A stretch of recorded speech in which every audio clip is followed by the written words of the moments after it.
अब तक हमने देखा कैंग वापस सभी लोगों को मार देता है और उनके चीखने की आवाज जिनवू और उसके साथियों को सुनाई देती है, जिस वजह से वो भी उस जगह पर पहुंच जाते हैं और तभी कैंग उन पर हमला कर देता है और हम देखते हैं मिस्टर सॉन्ग जूही की मदद से उसके साथ लड़ते हैं, पर इसका भी कोई फायदा नहीं होता। तब जिनवू उस लड़ाई के बीच में आ जाता है और अपनी पूरी ताकत लगाकर कैंग को मार देता है। तब वो डंजन बंद होने के बाद वो वहाँ पर इन्वेस्टिगेशन करने आता है, पर तभी मिस्टर सॉन्ग खुद आगे आकर जिनवू की सच्चाई को छुपा लेते हैं। और अब आगे तो यहाँ जूही और जिनवू पार्क में आए होते हैं। तब जूही कहती है, तुम सच में बहुत ज्यादा बदल चुके हो जिनवू, और मुझे देखो मैं अभी भी वही हूँ। अभी तक बहुत कुछ हुआ है और सबके लिए एक्सपीरियंस अलग अलग काम करता है। तुमने सही कहा और मुझे लगता है कि मैं हंटर बनने से डरती हूँ। मैंने बहुत कोशिश की कि मैं अच्छे से काम कर सकूँ, पर इसका कोई रिजल्ट नहीं आया। मेरे रैंक के हिसाब से मुझे ए या फिर बी या फिर कम से कम सी रैंक के डंजन में पार्टिसिपेट करना चाहिए, पर मैं फिर भी टी और ई रैंक में ही काम करती हूँ। पर मुझे खुशी है कि इस तरह मुझे तुम मिले, जिसे मैंने बार बार हील किया। पहले तो मुझे इससे बहुत गुस्सा आता था कि तुम बार बार क्यों इंजर्ड हो जाते हो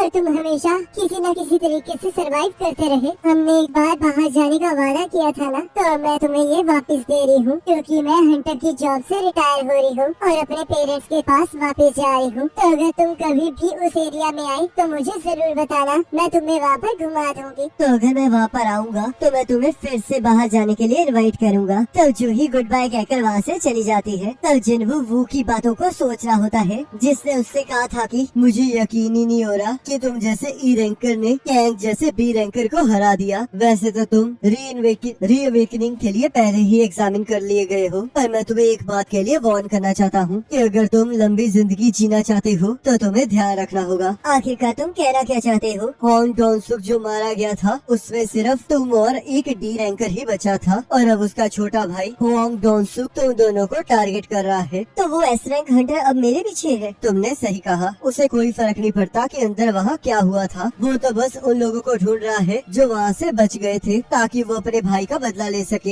एस रैंक हंटर के सामने कोई भी कानून बेकार है और उनके पास ये ताकत है कि वो किसी भी कंट्री को तबाह या फिर बचा सकते हैं। और अगर मैं दूसरे शब्दों में कहूँ तो एस रैंक वो मॉन्स्टर्स हैं जिनसे खुद मॉन्स्टर्स भी डरते हैं। तो अगर पॉसिबल हो तो मेरे हिसाब से तुम्हें अपनी फैमिली को लेकर इस कंट्री से निकल जाना चाहिए। तो यहाँ जिनवू सोचता है, अब जब वो एस रैंक हंटर मेरे पीछे आ रहा है तो मुझे और भी ज्यादा स्ट्रॉन्ग बनना पड़ेगा, क्योंकि अगर मैंने ऐसा नहीं किया तो मैं मारा जाऊंगा। और तब यहाँ अगले दिन जिनवू और यू एक गेट के पास चले जाते हैं, जहाँ जिनवू अपनी टीम को लेकर बहुत ज्यादा हैरान हो रहा होता है। तब यू कहता है, मैंने यहाँ पर उन लोगों को चुना है जो कि हंटर्स तो हैं, पर किसी वजह से काम नहीं कर पा रहे या फिर उन्हें कोई काम नहीं दे रहा है। ये हमारे लिए सबसे बेस्ट ऑप्शन है, क्योंकि हमें सी रैंक गेट के लिए मिनिमम 8 लोगों की जरूरत है। पर रुको, तो यहाँ पर एक बच्ची को भी लाए हो? वैसे अगर आपके पास पावर है तो किसी माइनर को रिक्रूट करने के खिलाफ कोई कानून नहीं है। तब हान कहती है, मैं कोई बच्ची नहीं हूँ, मैं एक क्वालिफाइड हंटर हूँ। पर तुम एक हाई स्कूल में पढ़ती हो और क्या तुम्हारे पास रेड पर जाने का कोई एक्सपीरियंस भी है? तब वो मना कर देती है। तब जिनवू कहता है, क्या तुम ई रैंकर हो? इससे क्या फर्क पड़ता है? तुमने सही कहा, क्योंकि तुम में से कोई भी अंदर नहीं जा रहा है, तो सिर्फ मैं और यो ही है जो डंजन को क्लियर करेंगे। तब एक पर्सन कहता है, क्या सच में तुम दोनों अकेले जाकर इसे क्लियर कर लोगे और सिर्फ बाहर आने के ही हमें 3 मिलियन मिलेंगे? तुमने सही कहा, तुम्हें हर गेट के 3 मिलियन मिलेंगे। तो मेरे हिसाब से ये अच्छी डील है, क्योंकि तुम्हें तो लड़ाई भी नहीं करनी पड़ रही है। पर तुम्हें एक चीज का ध्यान रखना होगा कि अगर तुमने हमारे कॉन्ट्रैक्ट के बारे में किसी को भी बताया तो तुम्हें हमारे तय किए हुए अमाउंट से 10 गुना वापस देना होगा। तो जिनवू सोचता है, कैंग को हराने के बाद मुझे ये स्ट्रेंथ स्टोन मिला था, शायद इसे यूज करने का वक्त आ चुका है। और तब वो उसे जैसे ही तोड़ता है तभी हम देखते हैं उसके अंदर स्टेल्थ की पावर आ जाती है, जिससे कि वो अपनी प्रेजेंस को छुपा सकता है। तभी वो वहाँ पर तैयार होके आ जाता है। तब जिनवू उसे नीचे गिरा कर कहता है, आखिरकार तुम ये क्या चीज पहन कर आ गए हो? जल्दी से जाओ और इसे उतार कर आओ। तब ये उस चीज को उतार देता है। तब गेट के अंदर जाते हुए जिनवू कहता है, तुमने अभी भी इस चीज को सिर पर पहन रखा है, कम से कम मुझे ये हेलमेट तो पहनने दो। तब जिनवू उसकी बात को मान लेता है और वो दोनों अंदर चले जाते हैं। तब उनकी टीम का एक मेंबर कहता है, क्या सच में ये दोनों अकेले इस गेट को क्लियर करने वाले हैं? तब दूसरा पर्सन कहता है, हमने इन्हें वार्न किया था और वैसे भी हमें हमारी पेमेंट पहले ही मिल चुकी है, तो क्या ही फर्क पड़ता है। तब एक पर्सन कहता है, एक डी और ई रैंकर मिलकर एक सी रैंक डंजन को क्लियर करेंगे। ये दोनों सच में पागल हैं, जिन्हें ये एहसास ही नहीं हो रहा कि आखिरकार ये क्या करने जा रहे हैं। तब यहाँ वो लोग उनका वेट कर रहे होते हैं। तब एक पर्सन कहता है, एक नॉर्मल स्ट्राइक टीम को डंजन को क्लियर करने में कम से कम 2 घंटे लगते हैं और अभी तो सिर्फ 1 ही घंटा हुआ है। लगता है हमें थोड़ी और देर वेट करनी पड़ेगी। तभी यो भागते हुए बाहर आ जाता है। तब एक पर्सन कहता है तो ये डर के मारे भागकर वापस आ गए, ये तो शुक्र है कि ये दोनों जिंदा हैं। तब एक पर्सन कहता है ये भागकर वापस नहीं आए हैं, देखो वो गेट बंद हो रहा है, जिसका मतलब इन्होंने बॉस को हरा दिया है। तब सभी लोग ये देखकर बहुत ज्यादा हैरान हो जाते हैं और किसी को भी कुछ समझ नहीं आ रहा होता। और तब वो लोग अगले गेट की तरफ बढ़ जाते हैं और हम देखते हैं जिन्वू अगले गेट में अपने आप को और ज्यादा लेवल अप कर लेता है। तो वो लोग अगले दिन और ज्यादा गेट्स के अंदर चले जाते हैं, जहाँ जिन्वू का लेवल बहुत तेजी से बढ़ने लगता है। तो वहाँ जिन्वू अपनी नई टेक्निक को यूज करके अपने दुश्मनों को मार देता है। तो यो सोचता है जितने टाइम से ये स्किल को छुपा रहे थे, दोस्त तो सच में बहुत ज्यादा स्ट्रॉन्ग हो गए हैं। तब जिन्वू सोचता है स्टेल्थ स्किल सच में कमाल की है, चाहे इसे हासिल करने में ज्यादा खुशी नहीं हुई थी पर इसे इस्तेमाल करने में सच में बहुत मजा आ रहा है। और तब हम देखते हैं उसकी डैश स्किल लेवल अप हो जाती है और उसे कुछ नई स्किल्स भी मिल जाती हैं, जिससे वो अपने एक मुक्के से ही एक मॉन्स्टर को बीच में से फाड़ देता है। तो वहाँ पर सबको हराने के बाद जिन्वू सोचता है मेरे पास बहुत अच्छी सी स्किल्स आ गई हैं, पर अभी मेरे पास इतना मैजिक नहीं है कि मैं इन्हें ज्यादा देर यूज कर सकूं। लगता है मुझे अपनी इंटेलेक्ट एबिलिटी पर काम करना होगा। और अब जब चीजें इतनी स्मूथली जा ही रही हैं, तो शायद मुझे डीमन कैसल जाना चाहिए। पर रुको, अभी मैं बी और ए रैंक के बीच में हूँ, तो क्या मैं सच में उस डंजन को क्लियर करने के लायक भी हूँ? तभी उसे एक नोटिफिकेशन आती है जहाँ लिखा होता है कि प्लेयर एक रिक्वायर्ड लेवल तक पहुँच चुका है, तो उसे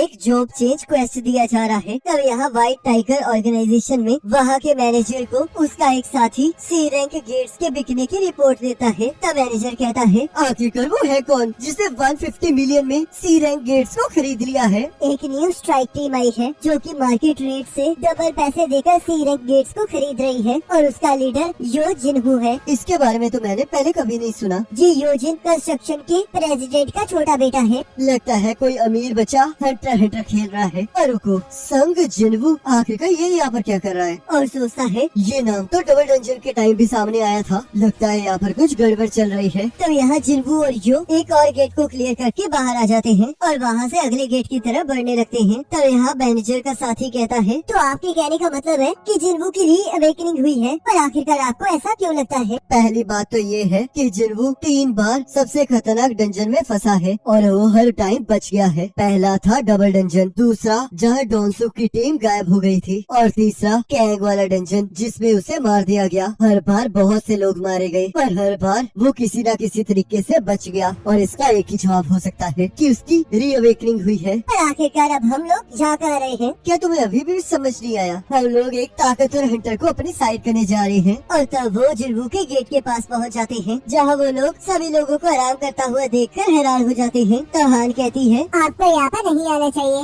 ये जगह खतरनाक है। तब ऐशा कहता है मुझे माफ कर देना, मैं तो यहाँ पर हंटर्स को देखकर थोड़ा एक्साइटेड हो गया था, इस वजह से यहाँ आ गया। ये एक गेट है ना, क्या इसके इतने करीब रहना सही रहेगा? तब हान कहती है मैं कोई बच्ची नहीं हूँ, मैं एक हंटर हूँ। तो क्या तुम स्ट्राइक टीम का हिस्सा हो? तब हान हाँ कहती है। तब मैनेजर सोचता है तो क्या इसका मतलब जिन्हू इन सभी को यहाँ बाहर छोड़कर अकेला अंदर गया है? तो अगर मैं सही सोच रहा हूँ तो लगता है इस बार मेरे हाथों में बहुत बड़ी चीज लग गई है। तब मैनेजर और उसका साथी वहाँ से चला जाता है और हम देखते हैं जिन्हू डंजन को क्लियर करके बाहर आ जाता है। तब जिन्हू यो से कहता है कल का शेड्यूल क्या है, क्योंकि अभी मुझे याद आया है कि कल मुझे थोड़ा काम है, तो मैं एक दिन की छुट्टी लेना चाहता हूँ। वैसे तो मैंने कुछ गेट्स रिजर्व कर रखे हैं, तो क्या मैं उन्हें कैंसिल कर दूं? हम ऐसा नहीं कर सकते क्योंकि ऐसे तो बहुत सारे पैसे वेस्ट हो जाएंगे। वैसे मैं इन्हें 2 दिनों तक और होल्ड करके रख सकता हूँ। ठीक है, फिर इन्हें थोड़ा होल्ड करके रखो। तो हम देखते हैं वो मैनेजर अभी भी उनकी बातें सुन रहा होता है। तो यहाँ एस रैंकर चोरी को एक सपना आ रहा होता है, जहाँ वो जेजू आइलैंड की आर्ट्स के बारे में सोचकर बहुत ज्यादा डर जाता है। तब वो एक फाइल उठाता है जहाँ पर दोबारा से जेजू आइलैंड पर हमला करने का प्लान लिखा होता है। तब यहाँ शाम को वो मैनेजर जिन्हू से मिलने आता है और उसे खुद को इंट्रोड्यूस करता है। तो कॉफी पीते हुए वो मैनेजर कहता है मुझे पूरा यकीन है कि आपने व्हाइट टाइगर ऑर्गेनाइजेशन के बारे में जरूर सुना होगा। वो इस कंट्री की one of the best organisation है और हम लोग हमेशा न्यू टैलेंट्स को ढूंढते रहते हैं। तो अगर मैं डायरेक्टली कहूँ तो मैं चाहता हूँ कि आप हमें ज्वाइन करिए और उसके बदले में हम आपको योजिन कंस्ट्रक्शन से डबल पैसे देने के लिए तैयार हैं, और अगर आपको कुछ और चाहिए तो हम वो भी भी कर देंगे और सोचता है जो ऑफर मैंने अभी अभी इसे दिया है उसे ये कभी मना नहीं कर पाएगा, क्योंकि एक ई रैंक हंटर के लिए ये बहुत ज्यादा है। क्या तुम मुझे ये बता सकते हो कि तुम्हारे हेडक्वार्टर की वैल्यू क्या है? शायद मेरे हिसाब से 50 बिलियन के करीब होगी। तो क्या इसका मतलब तुम मुझे वो हेडक्वार्टर देने वाले हो? मैं कुछ समझा नहीं। तब जिन्हों उसे अपने कॉन्ट्रैक्ट के बारे में बताता है, जिसे सुनकर वो शॉक हो जाता है और कहता है क्या वो सच में आपको 30 बिलियन दे रहे हैं? ये वही प्राइस है जो योजिन कंस्ट्रक्शन मुझे दे रही है। तो अगर आप इसका डबल देना चाहते हैं तो इसका मतलब आपको वो 50 बिलियन वाली बिल्डिंग मुझे देनी होगी। और अगर आपको मेरी बात पर यकीन नहीं है तो आप मेरा कॉन्ट्रैक्ट पढ़ सकते हो। मुझे आपकी बातों पर यकीन है, पर ऐसा ऑफर बिना अपनी सुपरवाइजर से बात किए नहीं दे सकता।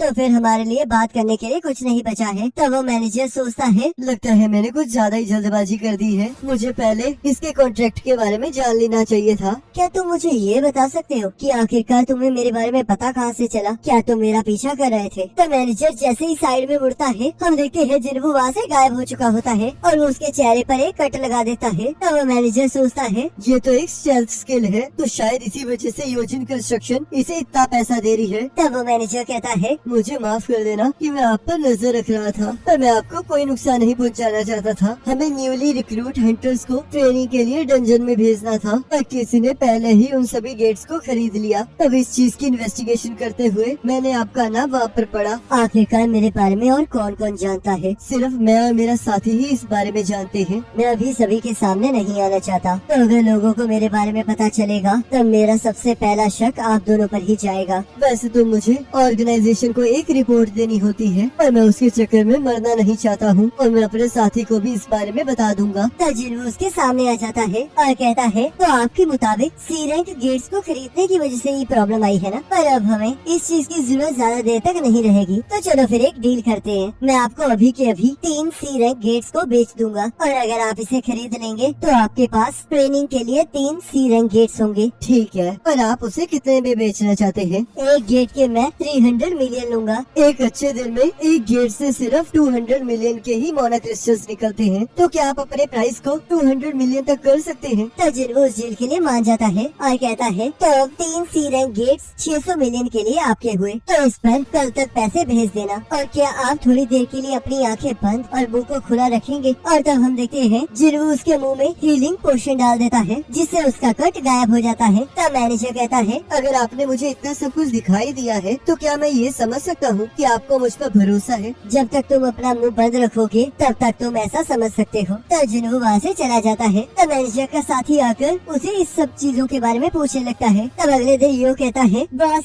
हमें 600 मिलियन आ गए हैं। आखिरकार आपने इसे इतने अच्छे प्राइस में कैसे बेचा और आखिरकार किसे बेचा? इसे सीक्रेट ही रहने दो। तब अगले दिन मैनेजर को पता चलता है कि उनके आसपास और सी रैंक गेट्स अपीयर हुए हैं जो कि काफी कम दामों में मिल रहे हैं। तब मैनेजर सोचता है मैं सिर्फ उसे यहाँ लाने में ही फेल नहीं हुआ हूँ, बल्कि उसने मुझे ठग भी लिया है। ये तो सच में बहुत खतरनाक बात है। मेरे हिसाब से अगर आप स्ट्रांग हैं तो आप कुछ भी कर सकते हैं। तभी उसे जिन्वो की तरफ से एक मैसेज आता है जिसमें उसने लिखा होता है अब हम दोनों बराबर हो चुके हैं, तो इसलिए मैं अब भूल जाऊंगा कि तुमने कभी मुझ पर नजर भी रखी थी। तो मैनेजर कहता है और मुझे समझ में आया, तो ये उसका फेवर है। इस बंदे के साथ सच में पंगा नहीं लेना चाहिए। और सोचता है चाहे इसने मुझे ठग लिया है पर कम से कम मेरे पास इसकी कॉन्टेक्ट इन्फॉर्मेशन तो आ गई, तो अभी के लिए मेरे लिए इतना ही काफी है। तो यहाँ जरूर जॉब चेंज क्वेस्ट की तरफ बढ़ने लगता है और इसी के साथ एपिसोड खत्म हो जाता है। अब नेक्स्ट एपिसोड का लिंक आपके स्क्रीन पर आ रहा होगा, उस पर क्लिक करके एपिसोड को देख सकते हो।